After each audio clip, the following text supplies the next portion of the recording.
Hello. Have a nice day. आज मेरे पास एक अच्छी खबर है, यानी दिल को खुश करने वाली खबर। तो वो खबर ये है कि मुझे पता लगा है कि हिंदुस्तान ने, गवर्नमेंट ने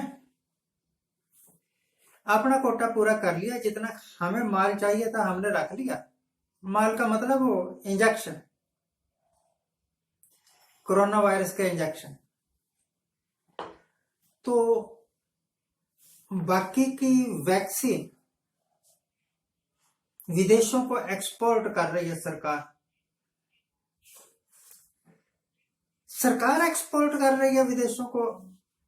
ये बात मेरी समझ में नहीं आई, क्योंकि हमारी गवर्नमेंट ऑफ इंडिया की तो कोई कंपनी ही नहीं है जो कि कोरोना वायरस की वैक्सीन का इंजेक्शन बना रही है।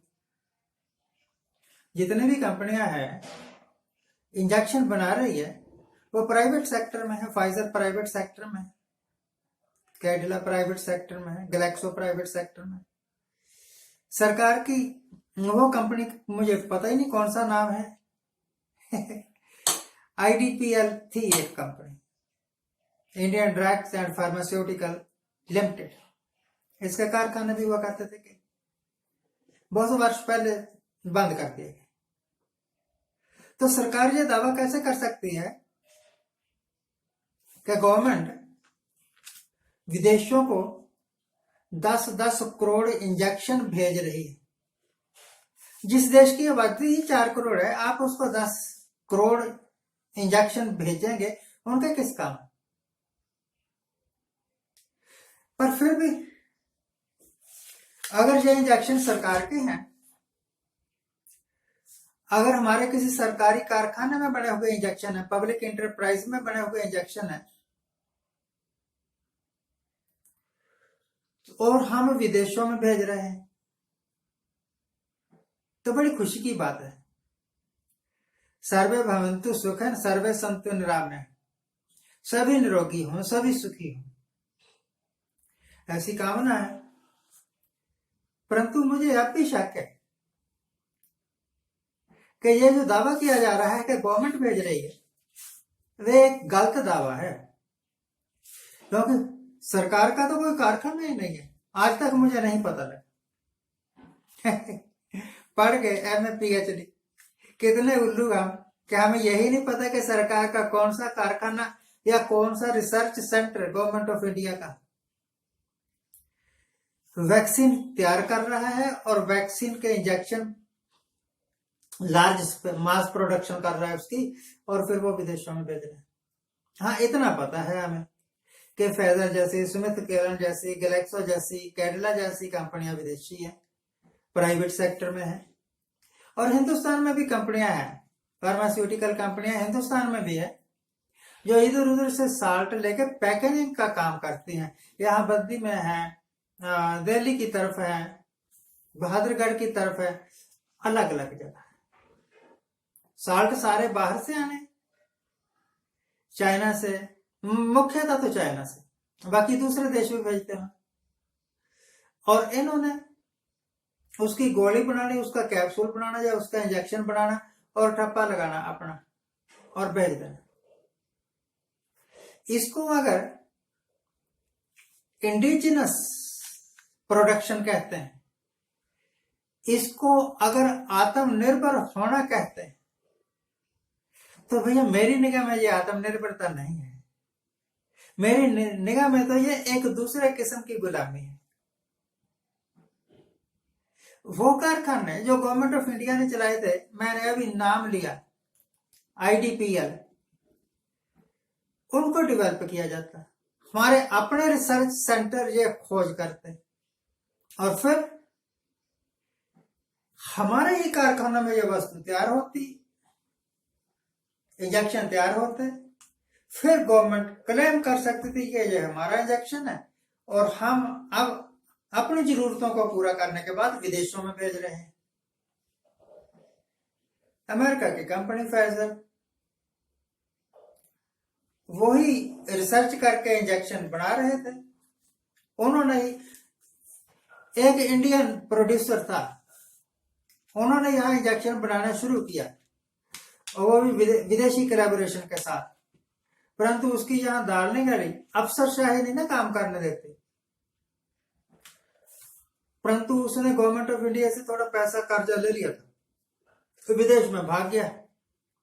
इंग्लैंड में जाके कहता है कि नहीं, मैं यहाँ आपके देश में प्रोड्यूस नहीं कर सकता। इंग्लैंड में सोचूंगा अगर कारखाना लगाने की इजाजत मिल गई, या अमेरिका में कारखाना लगाने की इजाजत मिल गई, और मैं अगर बना सका इंजेक्शन वैक्सीन, तो आपको जरूर दूंगा।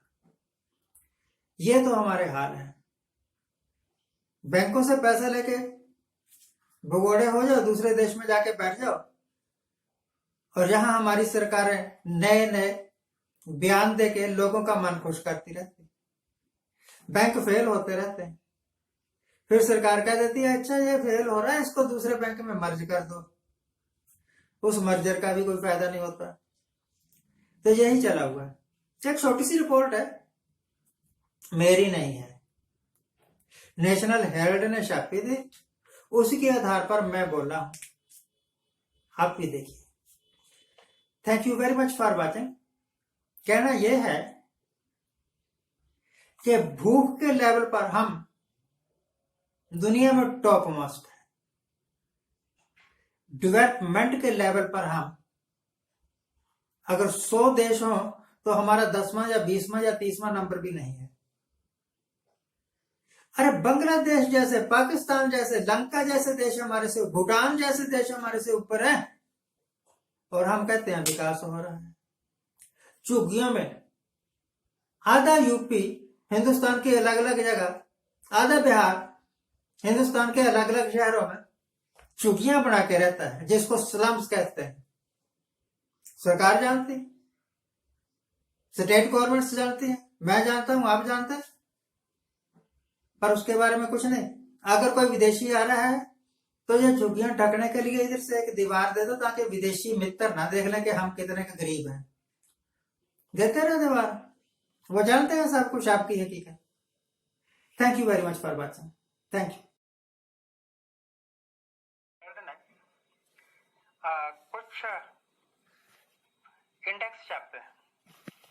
एक सूची प्रकाशित की है ग्लोबल हंगर इंडेक्स की। 2021 में 116 देशों को काउंट किया गया था, शामिल किया गया था, और भारत का नंबर था इसमें 101 में। वैसे 101 एक लक्की नंबर है। पुराने जमाने में जब शगन वगैरह दिया करते तो कई लोग 101 रुपया दिया करते थे ब्याह शादियों में। लास्ट ईयर यानी 2020 में ग्लोबल हंगर इंडेक्स की काउंटिंग करते वक्त 107 देशों को चुना गया था, और भारत का 94वां नंबर था। अब देख लीजिए, लास्ट ईयर की बदौलत इस बार 2021 में हम थोड़ा और नीचे खिसके हैं।